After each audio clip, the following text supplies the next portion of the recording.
అందరికీ నమస్కారం. మీ ఆధ్యాత్మిక ఎదుగుదలను కాంక్షించే పిరమిడ్ మాస్టర్ ప్రకాష్ యూట్యూబ్ ఛానల్ను సబ్స్క్రైబ్ చేసుకోండి, అందరికీ షేర్ చేయండి. Thank you. హాయ్, నమస్తే. మనం ఇప్పుడు మహా అవతరణ బుక్ ఆడియో వింటున్నాం. ఈరోజు వినబోతున్న పాఠం 7వ పాఠం, పని మరి విశ్రాంతి. విశ్రాంతి నుంచి పనిని వేరు చేసేది ఏమిటి? సాధారణంగా ఈ ప్రస్తుత 3వ తలంలో మనం ఆ రెండింటినీ ఈ విధంగా వేరు చేసి చూడవచ్చు.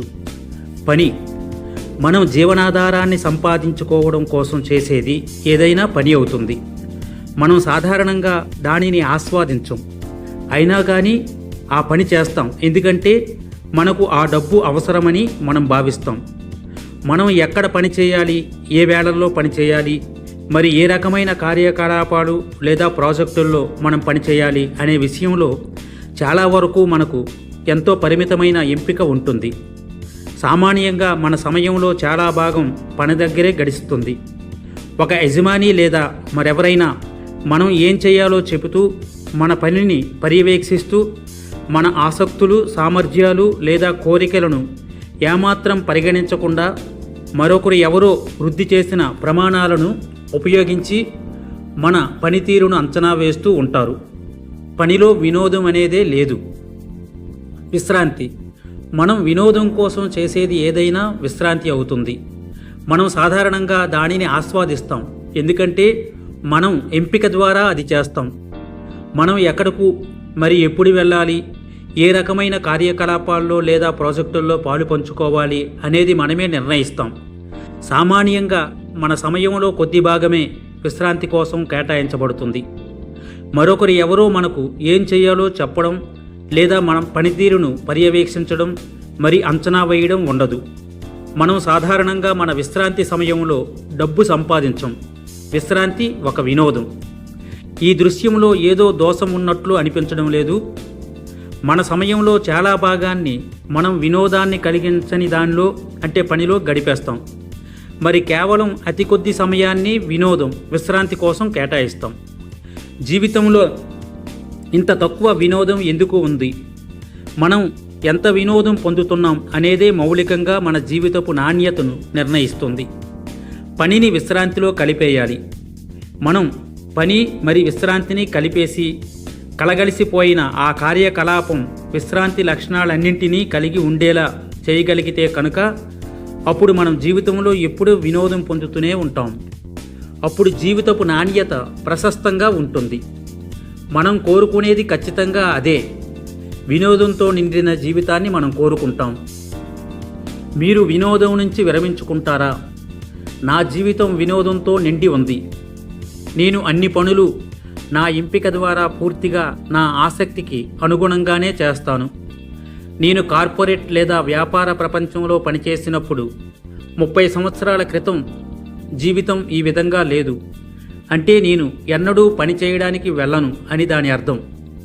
నేను నిరంతరంగా విశ్రాంతి సమయాన్నే గడుపుతున్నాను. వినోదం నుంచి విరమించుకునే ఉద్దేశం నాకు లేదు. మీ జీవితమంతా వినోదమయంగా ఉంటే మీరు దాని నుంచి విరమించుకుంటారా? మనం ఒకసారి 4వ తలంలోకి వెళ్తే పని మాయమైపోయి మరి విశ్రాంతిలోకి కలగలిసిపోతుంది.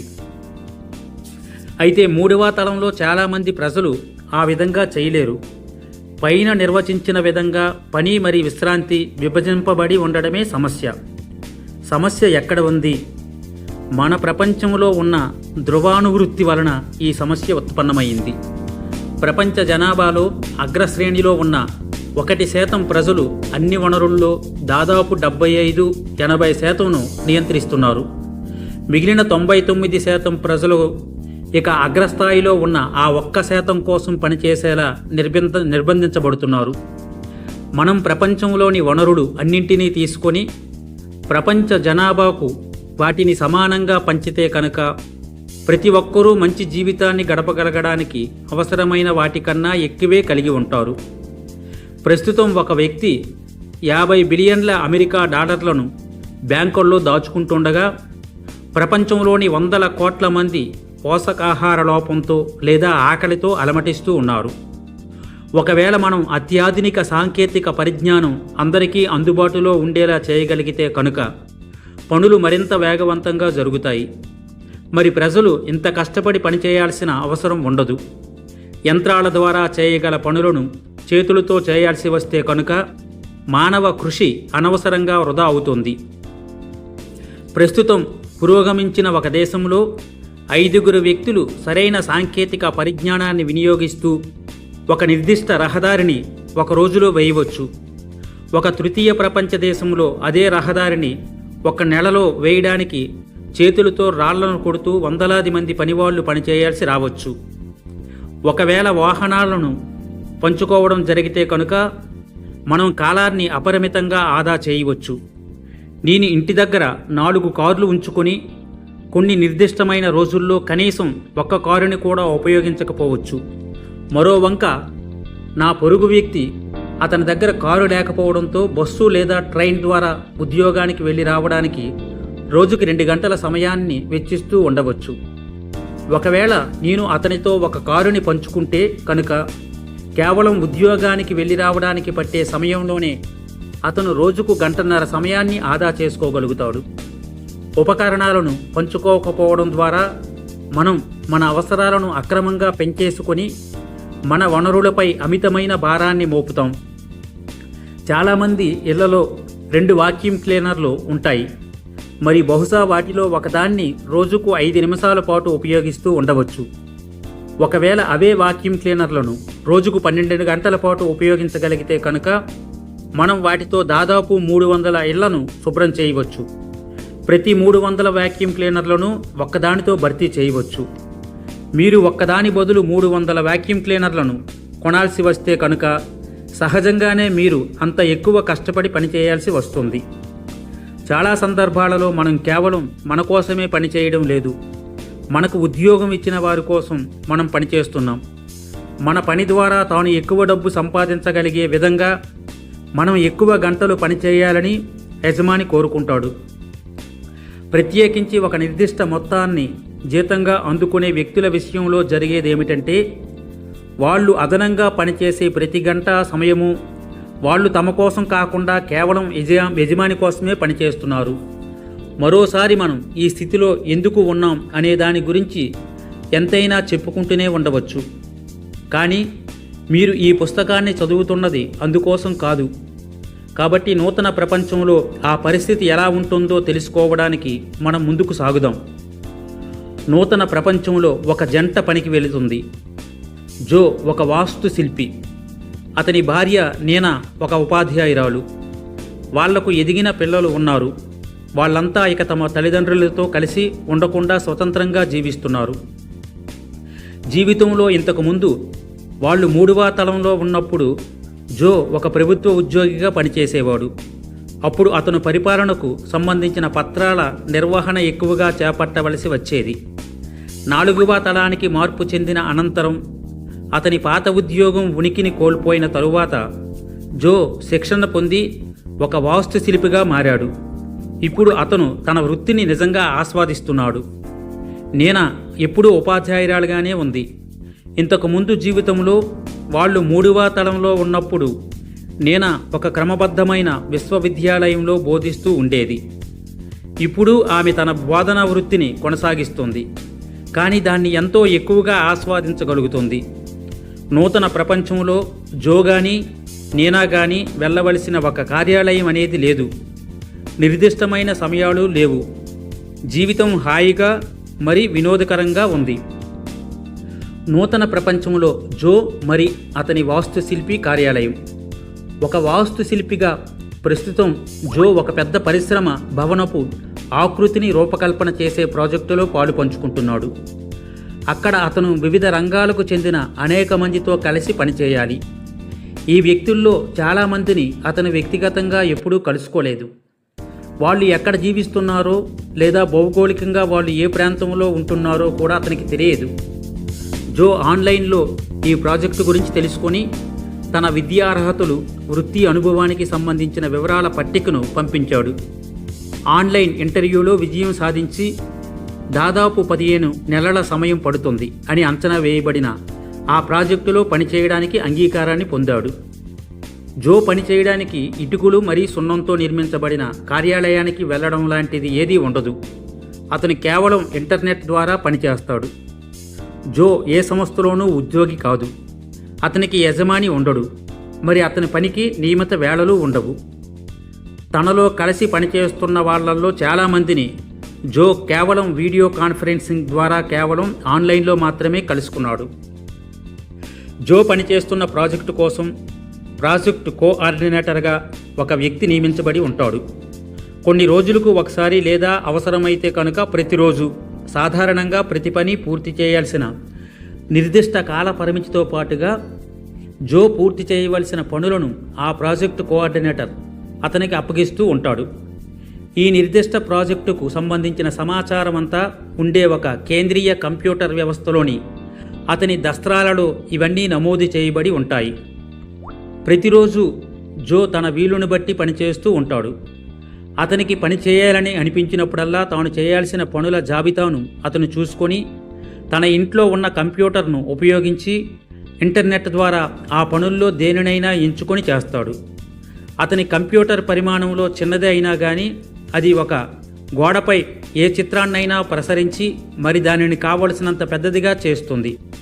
అందువలన జో తనకు అవసరమైన ఎంత పెద్ద పత్రాలతోనైనా లేదా బొమ్మలతోనైనా పని చేయగలుగుతాడు.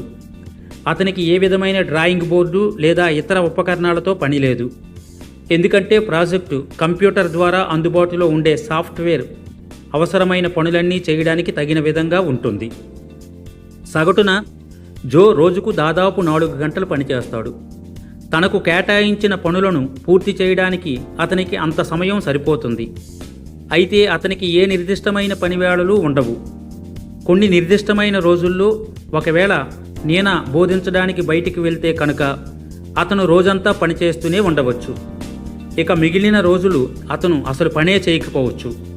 ఉదయాలు, మధ్యాహ్నాలు, సాయంత్రాలు, అర్ధరాత్రులు ఇలా ఎప్పుడైనా పని చేయగలిగే లేదా అసలు పని చేయకుండా ఉండగలిగే పూర్తి స్వేచ్ఛ అతనికి ఉంటుంది. జో సరైన సమయానికి తన పనులు పూర్తి చేస్తాడు. మరి అతనికి అది చాలు. జో చేసిన పని అంతా కేంద్రీయ కంప్యూటర్లో నిక్షిప్తం అవుతుంది. మరి ఆ ప్రాజెక్టులో పనిచేస్తున్న మిగిలిన వారందరికీ వారు భౌగోళికంగా ఏ ప్రాంతంలో ఉన్నారు అనే దానితో నిమిత్తం లేకుండా ఆ సమాచారం తక్షణమే అందుబాటులో ఉంటుంది. ఒక్కో ప్రాజెక్టు కోసం ప్రత్యేకంగా ఎంపిక చేయబడిన వ్యక్తులు ఓ వసుదైక బృందంగా కలిసి పనిచేయడానికి ఇది వీలు కల్పిస్తుంది. ప్రతి 2 వారాలకు ఒకసారి ప్రాజెక్టు డైరెక్టర్ మరి అతని పనితో నేరుగా సంబంధం కలిగి ఉన్న ఇతర వ్యక్తులతో వీడియో కాన్ఫరెన్స్ ద్వారా జో సమావేశమవుతాడు. అతను గోడపై పెద్ద చిత్రాన్ని ప్రసరించే తన చిన్న కంప్యూటర్ను ఉపయోగిస్తాడు, అంతే. పనికి సంబంధించినంత వరకు జో ఎక్కడి నుంచైనా పూర్తి స్వేచ్ఛగా పనిచేయగలుగుతాడు. అతను సముద్ర తీరంలోని గృహంలో ఉండవచ్చు, ఒక మహాసముద్రపు నడుమ ఒక విలాసవంతమైన నౌకలో ఉండవచ్చు, లేదా పర్వత శిఖరంపై విశ్రాంతి గృహంలో ఉండవచ్చు. అయినా కానీ అతను పని పూర్తి చేయగలుగుతాడు. ఎందుకంటే భూగోళంలోని ఏ ప్రాంతంలోనైనా ఆ నెట్వర్క్ అందుబాటులో ఉంటుంది. మరి అది నిస్తంత్రి పరిజ్ఞానం ద్వారా పనిచేస్తుంది. అంటే వైర్లెస్ పరిజ్ఞానం ద్వారా పనిచేస్తుంది. అతను కేవలం తనతో పాటు తన చిన్న కంప్యూటర్ను తీసుకెళ్తే చాలు. జో సర్వస్వతంత్రుడు. అతను తన ఇష్టానుసారం ఎప్పుడైనా మరి ఎక్కడైనా రోజులు గడపవచ్చు. నూతన ప్రపంచంలో జోకి నచ్చే అత్యుత్తమ అంశాల్లో ఒకటి ఏమిటంటే అతను ఏ విధమైన కాగితాలతోనూ పనిచేయాల్సిన అవసరం ఉండదు. అతను ఏ పనులు పూర్తి చేశాడు అనేది కంప్యూటర్ గుర్తించి నమోదు చేసుకొని అతని సంపాదనను అతని బ్యాంకు ఖాతాలో వెంటనే జమ చేస్తుంది. ఏ విధమైన పన్నులు చెల్లించాల్సిన అవసరం లేకపోవడం వలన ఎలాంటి పత్రాలను పూర్తి చేయాల్సిన లేదా దరఖాస్తు చేసుకోవలసిన అవసరం ఉండదు. 3వ తళంలో ఒక ప్రభుత్వ ఉద్యోగిగా తాను చేసిన పనితో పోల్చి చూసినప్పుడు కాగితాలతో పనిచేయడం, దరఖాస్తు పత్రాలను నింపడం లాంటి అమిత ప్రయాసకు గురిచేసే పనుల నుంచి లభించిన ఈ స్వతంత్రాన్ని జో నిజంగా ఆస్వాదిస్తున్నాడు. నేనా మరి ఆమె బోధనా వ్యాసంగాలు. నేనా ఎప్పుడూ ఓ ఉపాధ్యాయురాలుగానే ఉంది. పాత రోజుల్లో 3వ తళంలో ఆమె ఒక విశ్వవిద్యాలయంలో వైద్య విభాగంలో బోధిస్తూ ఉండేది. ఆమె ఏ అంశాలను బోధించాలి, ఏ వేళల్లో బోధించాలి, తరగతులు ఎక్కడ ఉన్నాయి, పాఠ్య ప్రణాళిక ఏమిటి, ఇలా ఆమె చేయవలసిన ప్రతి ఒక్కటి ముందుగానే ఆ విశ్వవిద్యాలయం చేత నిర్ణయించబడి ఉండేది. తాను బోధించాల్సిన వేళలు లేదా తన కార్యకలాపాలపై ఆమెకు అతి స్వల్ప నియంత్రణ మాత్రమే ఉండేది. ఆమె బోధనా వృత్తిని ఎంతగానో ఇష్టపడినప్పటికీ దానికి సంబంధించి అంతగా ముఖ్యం కాని ఇతరుల పనులను చేయడం పట్ల ఆమె తీవ్ర అసంతృప్తితో ఉండేది. విద్యార్థుల ఉత్తీర్ణత శ్రేణులను తెలియచేయటం, హాజరు పట్టీలో నమోదు చేయడం మొదలైన పనులు వీటిలో ఉంటాయి. ఆమె వీటిని విసుగు కలిగించే పనులుగా పరిగణించేది. కానీ ఆమె బోధనా వ్యాసంగాల్లో అవి ఒక తప్పనిసరి భాగం కావడంతో ఆమె ఆ పనులను చేసేది. 4వ తలానికి మార్పు చెందడంతో మిగిలిన వాటన్నింటితో పాటు ఆమె విశ్వవిద్యాలయం కూడా మూతపడిపోయింది. ఆమె ఉద్యోగం పోయింది. కానీ ఆమెకు ఇంతకన్నా ఆనందాన్ని కలిగించేది ఇంకేమి ఉంటుంది? ఇప్పుడు మిగిలిన ఉపాధ్యాయులు అందరిలానే నీనా కూడా స్వతంత్రంగా బోధిస్తోంది. ఆమె తాను బోధించాలని అనుకుంటున్న ఏ అంశాలనైనా బోధిస్తుంది. స్వస్థత ప్రక్రియల పట్ల ఆమెకు ఉన్న నిరంతర ఆసక్తి కారణంగా సాంప్రదాయ విజ్ఞాన శాస్త్రానికి అతీతంగా ఉన్న మనో ప్రక్రియలను అవలంబించి వినియోగించుకోవడంలో ఆమె ఎప్పటి నుంచో అగ్రగామిగా ఉంది. పాత రోజుల్లో ఈ అత్యంత వినూత్నమైన ప్రగతిశీల విధానాల్లో దేనినైనా బోధించడానికి ఆమె విశ్వవిద్యాలయపు అనుమతిని ఎన్నడూ పొందలేకపోయింది. ఆమె సాంప్రదాయకమైన పురాతన శైలి విధానాలకే కట్టుబడి ఉండాల్సి వచ్చింది. ఇప్పుడు నీనా తాను కోరుకున్నది ఏదైనా బోధించగలుగుతుంది. ఆమెకు ఇంతకు మించిన ఆనందాన్ని కలిగించేది ఇంకేముంటుంది? నీనా ఎప్పుడు తాను ఏ రోజుల్లో ఏ వేళల్లో బోధించాలి అనేది స్వయంగా ఎంపిక చేసుకుంటుంది. ఈ విధంగా ఆమె తన జీవితంపై పూర్తి నియంత్రణ కలిగి ఉంది. మరి నీనాకు ఇంతకన్నా ఆనందాన్ని కలిగించేది ఇంకేముంటుంది? నీనా బోధించాలని అనుకున్నప్పుడల్లా తాను ఎంపిక చేసుకున్న ప్రాంతంలో అందుబాటులో ఉన్న అనేక తరగతి గదుల్లో ఒకదాన్ని అద్దెకి తీసుకుంటుంది. ప్రతి తరగతి గది పూర్తిగా వీడియో కాన్ఫరెన్సింగ్ సౌకర్యాలతో సంసిద్ధంగా ఉంటుంది. ఆ విధంగా ఏ విద్యార్థి అయినా ప్రపంచంలో ఏ మూల ఉన్నా కానీ ఆమె తరగతికి హాజరు కావచ్చు. ఒకవేళ ఉదాహరణకు జో మరి నీనా హవాయి ద్వీపంలో కొంత సమయం గడపాలని నిర్ణయించుకుంటే కనుక నీనా హవాయిలోని తరగతి గదిని అద్దెకి తీసుకొని అక్కడ ఒక అంశాన్ని బోధించగల అవకాశం ఎప్పుడూ ఉంటుంది. హవాయి ద్వీపానికి చెందిన స్థానికులు భౌతికంగా ఆ తరగతికి హాజరు అవ్వవచ్చు. మరి ఇతరులు వీడియో కాన్ఫరెన్సింగ్ ద్వారా హాజరు కావచ్చు. కనుక ఆ తరగతులు ప్రపంచవ్యాప్తంగా అందరికీ అందుబాటులో ఉంటాయి. మరి నీనాకు ఇంతకన్నా ఆనందాన్ని కలిగించేది ఇంకేముంటుంది? ఆ తరగతికి చెందిన పాఠ్య ప్రణాళిక, అందులోని అంశాలకు రూపకల్పన చేయగల పూర్తి స్వేచ్ఛ ఆమెకు ఉంటుంది. ఈ విషయాల్లో దేనిలోనూ ఎవరూ ఆమె నిర్ణయాన్ని రద్దు చేయలేరు. తన కార్యకలాపాలపై ఆమెకు పూర్తి నియంత్రణ ఉంటుంది.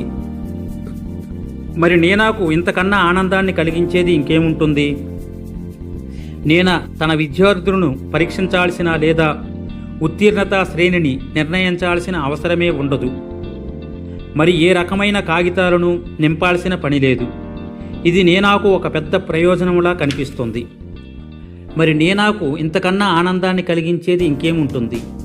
నీనా ఇప్పుడు తన బోధన మరి తన జీవితం పట్ల ఎంతో సంతోషంగా ఉందంటే ఆమె వినోదం పొందుతుంది.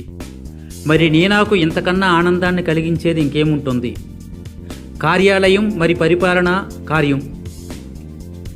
ఇప్పుడు ఏ కార్యంలోనైనా ఉండే వాతావరణాన్ని పరిశీలిద్దాం. ప్రధానంగా డిజైనింగ్ పనిని చేపట్టే కొద్దిమందిని మినహాయిస్తే దాదాపు మిగిలిన ప్రతి కార్యాలయపు ఉద్యోగంలోనూ పుస్తకాలలో నమోదు చేసి ఉంచడం, దస్తావేజులతో పనిచేయడం లేదా లెక్కలు రాయడం లాంటి పనులను ఎక్కువగా చేయాల్సి వస్తుంది. ఈ ఉద్యోగాల్లో దాదాపు 80% పూర్తిగా వాటంతట అవే జరిగిపోయేలా ఏర్పాటు చేయడం వలన చాలామంది ఉద్యోగస్తుల సమయంలో చాలా భాగం ఖాళీ అవుతుంది. ఈ క్రింది భాగంలో ఇచ్చినవి ఏవి అచ్చు వేయాల్సిన, ఉత్పత్తి చేయాల్సిన, భద్రపరచాల్సిన, తిరిగి అందుబాటులోకి తేవాల్సిన, పునఃప్రారంభించాల్సిన లేదా కలిగి ఉండాల్సిన అవసరమే ఉండదు. అవి అమ్మిన సరుకులు, చేసిన పనుల జాబితాలు, పాస్పోర్ట్లు, పే చెక్కులు, బ్యాంక్ స్టేట్మెంటులు, నగదు రసీదులు, డ్రైవర్ లైసెన్సులు, చెక్ బుక్కులు, క్రెడిట్ కార్డు స్టేట్మెంట్లు, యుటిలిటీ బిల్స్, ట్యాక్స్ స్టేట్మెంట్లు, ఆర్థిక నివేదికలు, ఆస్తుల దస్తావేజులు, పాఠశాల నివేదికలు. ఈ జాబితా సుదీర్ఘంగా కొనసాగుతుంది. మౌలికంగా ఏ విధమైన కాగితపు ఉత్పత్తుల అవసరమైన అతి తక్కువగా ఉంటుంది, ఎందుకంటే దాదాపు అన్ని ఎలక్ట్రానికల్గా ఉత్పన్నమవుతాయి. లావాదేవీలు ఆ విధంగానే జరుగుతాయి. అంతేకాకుండా అకౌంటెంట్ల అవసరం ఏమాత్రం ఉండదు. ఒకసారి లావాదేవీలన్నీ ఎలక్ట్రానికల్గా చోటు చేసుకోవడం మొదలైతే అవసరమైన లెక్కలన్నీ కంప్యూటర్ వ్యవస్థ తనంతట తాను చేసుకుపోతుంది. అన్ని ప్రాంతాల్లోనూ ఒకే విధమైన గణక వ్యవస్థ ఉండడంతో అనేక సంస్థల దగ్గర నివేదికలను సమర్పించాల్సిన అవసరం లేకపోవడంతో అవసరమైన నివేదికలన్నీ వాటంతట అవే కంప్యూటర్ ద్వారా ఉత్పన్నమవ్వడం, సమర్పించబడడం జరుగుతాయి. ఈ విధంగా జరగడం వలన ఆదా అయ్యే పని మరియు వనరుల గురించి ఆలోచించండి. ఉత్పాదక వ్యవస్థలు. మనం ఇప్పుడు ఉత్పాదక పరిశ్రమల వైపు దృష్టి సారిద్దాం. 4వ తలంలో పరిశ్రమలు అతి ఎక్కువగా వాటంతట అవే పనిచేసేలా ఉంటాయి. పరిశ్రమల్లో పనిచేయడానికి చాలా తక్కువ మంది అవసరం ఉంటుంది. మరి అక్కడ పనిచేసే వారిలో చాలామంది చలిమర గదుల్లో కూర్చొని నియంత్రిస్తూ, కేవలం పని ఎలా పురోగమిస్తుందో పర్యవేక్షిస్తూ, ఆ ఉపకరణాల నియమిత నిర్వహణకు సంబంధించిన సూచికలను రూపొందిస్తూ ఉంటారు. సరికొత్త ఆర్డర్లను మరి ఉత్పాదక అవసరాలకు సంబంధించిన వాటిని డౌన్లోడ్ చేసుకోవడానికి కంప్యూటర్ నెట్వర్క్కు అనుసంధానించిన యంత్రాలతో ఉత్పాదక పరిశ్రమ భౌగోళికంగా అన్ని ప్రాంతాలకు బాగా విస్తరించి ఉంటుంది. ఇక ఆ యంత్రాలు వాటంతట అవే ఆ వస్తువుకు చెందిన మూసను సృష్టించి, ఆ మూసను తగిన పదార్థంతో నింపి కొన్ని ప్రక్రియల ద్వారా దాన్ని పగిలిపోకుండా ఉండే వస్తువుగా రూపొందించి ఆ వస్తువును ప్యాక్ చేసి అది చేరవలసిన చిరునామాకు అందేలా వెనువెంటనే దానిపై వివరాలను ముద్రిస్తాయి. అప్పుడు ఆ వస్తువులను కన్వేయర్ బెల్ట్ ద్వారా ఆటోమేటెడ్ డెలివరీ సిస్టమ్ దగ్గరకు పంపడం జరుగుతుంది. అక్కడ నుంచి మానవ జోక్యం అనేది లేకుండానే దాన్ని మళ్లించి వినియోగదారుడి చిరునామాకు చేర్చే ఏర్పాటు ఉంటుంది. కొన్ని భారీ వస్తువులు లేదా ప్రత్యేక తరహా వస్తువులను మరింత కేంద్రీకృత కర్మాగారాల్లో ఉత్పత్తి చేయవచ్చు. కానీ వాటిని కూడా ఆటోమేటెడ్ డెలివరీ సిస్టమ్స్ ద్వారా వినియోగదారుల చెంతకు చేర్చవచ్చు. దాదాపు అందరూ కూడా మనస్సు పెట్టి పనిచేస్తూ సత్ఫలితాలను పొందడానికి ఇది వీలు కల్పిస్తుంది. ప్రతి ఒక్కరి కోసం ప్రత్యేకంగా రూపొందించబడే దుస్తులు. మీకు దుస్తులు కావాలని అనుకున్నప్పుడు మీరు దారిలో ఉన్న ఏ దర్జీ దుకాణం దగ్గరైనా ఆగవచ్చు. ఈ దర్జీ కేవలం దుస్తుల ఆర్డర్లను మాత్రమే తీసుకుంటాడు. మొదట మీరు కొలతలు తీసుకునే సువిశాల ప్రాంతంలోకి అడుగుపెట్టి అక్కడ నిలబడతారు. తక్షణమే ఒక లేజర్ పరికరం త్రిమితుల్లోనూ 3 డైమెన్షన్స్ మీ హోలోగ్రఫిక్ చిత్రాన్ని తయారు చేసి గుర్తించడానికి వీలుగా మీ వేలిముద్రతో సహా దాన్ని భద్రపరుస్తుంది. తరువాత ఆ దర్జీ ఒక పెద్ద తెరపైన ప్రసరించబడిన తన కంప్యూటరైజ్డ్ జాబితాలో నుంచి వివిధ నమూనాలను మీకు చూపిస్తాడు. మీకు నచ్చిన నమూనాను మీరు ఎంపిక చేసుకుంటారు. అతను కొన్ని మీటర్లను నొక్కగానే ఒక తెర మీద ఆ దుస్తులను వేసుకొని ఉన్న చిత్రాన్ని చూపుతుంది. ఇక ఇప్పుడు మీరు ఆ దుస్తుల రంగులను మార్చుకునే అవకాశం ఉంటుంది. మీరు ఆ విధంగా చేసిన ప్రతిసారి మీరు ఆ రంగు మరి నమూనాలో ఆ దుస్తులను ధరించి ఉన్న ఒక నూతన చిత్రాన్ని ఆ కంప్యూటర్ ప్రసరిస్తుంది. మీరు రంగుల మేళవింపులను కూడా మార్చుకోవచ్చు. ఆ దుస్తులను వేసుకొని చూడాల్సిన అవసరం లేకుండానే మరి మీరు ప్రయత్నించి చూడడానికి వివిధ మేళవింపులు అన్నింటినీ మోసుకుంటూ ఆ దర్జీ మీ వెంట తిరగకుండానే ఇదంతా సాధ్యమవుతుంది. ఇది హోలోగ్రాఫిక్ చిత్రం కావడం వలన మీరు దాన్ని చుట్టూ తిప్పి మీరు వెనుక నుంచి లేదా ప్రక్కల నుంచి ఎలా కనిపిస్తున్నారో కూడా చూసుకోవచ్చు. మీరు ఎంపిక చేసుకున్నవి మీకు సంతృప్తిని కలిగించిన తరువాత ఆ దర్జీ వెనువెంటనే మీ ఎంపికలన్నింటినీ మీ హోలోగ్రాఫిక్ కొలతలతో పాటుగా కర్మాగారానికి పంపిస్తాడు. ఆ కర్మాగారం మీ శరీరానికి చక్కగా సరిపోయే దుస్తులను ఉత్పత్తి చేసి మీ ఇంటి చిరునామాకు లేదా మీరు సూచించిన ఏ ప్రత్యామ్నాయ చిరునామాకైనా చేరేలా తగిన ఏర్పాట్లు చేస్తుంది. ధరలన్నీ ప్రామాణికంగానే ఉంటాయి. మరి ఆ మొత్తం మీ ఖాతా నుంచి అమ్మకందారు ఖాతాకు దానంతట అదే బదిలీ అయిపోతుంది. ఇక ప్రతి ఒక్కరికి చక్కగా సరిపోయే దుస్తులే ఉంటాయి. దర్జీ దగ్గర అందుబాటులో ఉన్న రంగులు, వస్త్రాలకే పరిమితం అవ్వాల్సిన స్థితి ఎవరికీ ఉండదు. పంపిణీ వ్యవస్థలు. ఉత్పాదక వ్యవస్థలతో కలగలిసి ఉండే పంపిణీ వ్యవస్థల వైపు ఇప్పుడు మనం సంక్షిప్తంగా దృష్టి సారిద్దాం. ఒక కర్మాగారానికి రూపకల్పన చేసిన ప్రతిసారి దానిలో పంపిణీ వ్యవస్థ కూడా కలిపి ఉంటుంది. ప్రతి ఇంటికి మరి ప్రతి భవనానికి నీటిని సరఫరా చేసే మన ప్రస్తుత వ్యవస్థల గురించి ఆలోచించండి. నిర్మాణంలో భాగంగానే ఏర్పాటు చేసిన నీటి గొట్టాలు మనకున్నాయి. అనేక మూలాల నుంచి దానికి నీరు అందుతూ ఉంటుంది. మరి వివిధ చిరునామాల్లోని కోట్లాది పంపుల ద్వారా బయటకు పంపి వస్తూ ఉంటుంది.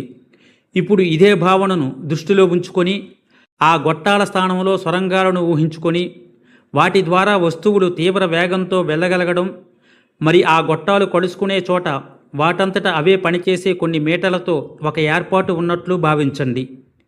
ఆ ప్యాకేజీ ఎక్కడికి వెళ్తుంది అనే చిరునామాకు సంబంధించిన సమాచారపు బార్కోడ్ను ప్రతి మీటా తనంతట తానే చదివి సరైన సొరంగ మార్గంలోకి దాన్ని పంపి అది చేరవలసిన భవనానికి లేదా సరిగ్గా ఆ ఇంటికి చేరేలా చేస్తుంది. ఆ సొరంగాల పరిమాణాలు వేరువేరుగా ఉంటాయి. ఉదాహరణకు బాగా పెద్దగా ఉండే సొరంగాలు భవనంలోకి రావచ్చు. కానీ ఆ భవనం లోపలి భాగంలో ప్రతి ఇంటికి చిన్న సొరంగాలు ఏర్పాటు చేయబడి ఉండవచ్చు. సాధారణంగా చిన్న పరిమాణాల్లోనే ఉండే కిరాణా సరుకుల్లాంటి వాటిని నేరుగా ఇళ్లలోకే పంపిణీ చేయవచ్చు. కానీ పెద్ద వస్తువులు మాత్రం ఆ భవనంలోని ఒక గిడ్డంగికి చేరుకుంటాయి. వాటిని అక్కడ నుంచి ఇళ్ల దగ్గరకు తెచ్చుకోవలసి ఉంటుంది. పంపిణీ ప్రక్రియలో కూడా మళ్ళీ మానవుల జోక్యం చేసుకోవలసిన అవసరం అతి తక్కువగానే ఉంటుంది. నూతన ప్రపంచంలో ఉండే పని రోజుకి ఓ ఉదాహరణ. చేతితో చేయాల్సిన పనులు చాలా వరకు నిర్మూలించబడడం, ప్రతి ఒక్కరూ తమకు ఆసక్తి ఉన్న రంగాలలో శిక్షణకు హాజరవ్వగలగడం వలన చేయాల్సిన అతి తక్కువ పని చేయడానికి చాలా ఎక్కువ మంది అందుబాటులో ఉంటారు. అంతేకాకుండా ప్రతి ఇల్లు మరి కార్యాలయము అత్యాధునికమైన వీడియో కాన్ఫరెన్సింగ్ సౌకర్యాలతో ఎల్లవేళలా అనుసంధానింపబడి ఉండడం వలన ప్రజలు రోజంతా ఒక కార్యాలయంలోనో లేదా కర్మాగారంలోనో పనిచేయాల్సిన అవసరం అంతగా ఉండదు. వాళ్ళు దాదాపు ఎక్కడ ఉన్నా కానీ ఏ ప్రాంతంలో ఉన్నవారితోనైనా మాట్లాడగలుగుతారు. అది దాదాపుగా ఒక వ్యక్తి సెల్యులార్ ఫోన్కు డైల్ చేసినట్లుగానే ఉంటుంది. మీ ఇరువురు లేదా మీ బృందం తక్షణమే అందుబాటులో ఉండే వీడియో కాన్ఫరెన్సింగ్ కనెక్షన్ను కలిగి ఉండడమే కాకుండా మీ ప్రాజెక్టు కంప్యూటర్ నుంచి లేదా మీరు సమాచారాన్ని పొందడానికి అనుమతి ఉన్న ఏ ఇతర కంప్యూటర్ నుంచైనా సమాచారపు దస్త్రాలు లేదా డిజైన్కు సంబంధించిన పత్రాలు మీకు అందుబాటులో ఉంటాయి. మీ ఇరువురు లేదా మీ బృందంలోని వారందరూ భౌతికంగా ఒకే చోట లేకపోయినా కానీ ఒకే సమయంలో ఒకే పత్రాలను చూస్తూ వాటితో పనిచేస్తూ ఉండవచ్చు. ఒక నిర్దిష్ట ప్రాంతంలో పనిచేయాల్సిన అవసరం ఉన్నవారు, అంటే ఒక కర్మాగారం లేదా ఒక వైద్యశాల లాంటి వాటిలో పనిచేయాల్సిన వారు వాహనాలలో అక్కడికి వెళ్ళి రావాల్సి ఉంటుంది. సామాన్యంగా వాళ్ళు కూడా తమ విధులను 4 గంటల్లోనే పూర్తి చేయగలుగుతారు. ఎందుకంటే ఈ బాధ్యతలను పంచుకోవడానికి ఇతరులు అందుబాటులో ఉంటారు. నూతన ప్రపంచంలో ఇక ఉనికిలో ఉండని కొన్ని పరిశ్రమలు. నూతన ప్రపంచంలో ఇక ఉనికిలో ఉండని విషయాలు, పరిశ్రమలు లేదా వృత్తులలో కొన్నింటి పాక్షిక జాబితా క్రింద ఇవ్వబడింది. మనకు ప్రస్తుతం తెలిసిన రిటైల్ బ్యాంకింగు, బీమా పరిశ్రమ, వార్తాపత్రికలు మరి కాగితంతో చేసిన పత్రికలు, మానవ వనరుల నిర్వాహకులు, స్టాక్ మార్కెట్లు మరి స్టాక్ బ్రోకర్లు, పన్ను వసూలు చేసే అధికారులు, మానవ సంబంధాల సంస్థలు, గ్యాస్ స్టేషన్లు లేదా పెట్రోల్ పంపులు, విమానాశ్రయాలు మరి విమానయాన సంస్థలు, ప్రైవేట్ క్లబ్బులు, తాకట్టు వ్యాపారులు, జోదశాలలు, బొగ్గు గనుల త్రవ్వడం మరి బొగ్గు ఇంధనం ఆధారంగా పనిచేసే విద్యుదుత్పత్తి కేంద్రాలు, రసాయన ఎరువుల ఉత్పత్తి, వ్యాక్సిన్ల ఉత్పత్తి, చెరసాలలు మరి చెరసాల పరిశ్రమలు, టీవీ కంప్యూటర్ నెట్వర్కులు లేదా విద్యుత్ శక్తి పంపిణీ కోసం కేబుళ్లను వేయడం, బరువు తగ్గుదల మరి డైటింగ్ కార్యక్రమాలు, ల్యాండ్లైన్ టెలిఫోన్లు వగైరా వగైరా. తీరిక సమయం. పనిచేసే సమయం కన్నా తీరికగా ఉండే సమయం ఎక్కువగా ఉండడం వలన ఆ సమయాన్ని ఎలా గడపాలో ఎంచుకునే స్వేచ్ఛ ప్రతి ఒక్కరికి ఉంటుంది. అందరికీ అన్ని రకాల కార్యకలాపాలు అందుబాటులో ఉండడం వలన ఎంతో స్వేచ్ఛ ఉంటుంది. ప్రస్తుత ప్రపంచంలో ఉన్నట్లు కాకుండా కేవలం విశేష అధికారం ఉన్న అతి కొద్ది మందికి మాత్రమే అందుబాటులో ఉండే ప్రత్యేకమైన ప్రైవేట్ క్లబ్బులు అనేవి ఉండవు. ప్రతి ఒక్కరికి సమానంగా విశేష అధికారాలు ఉంటాయి.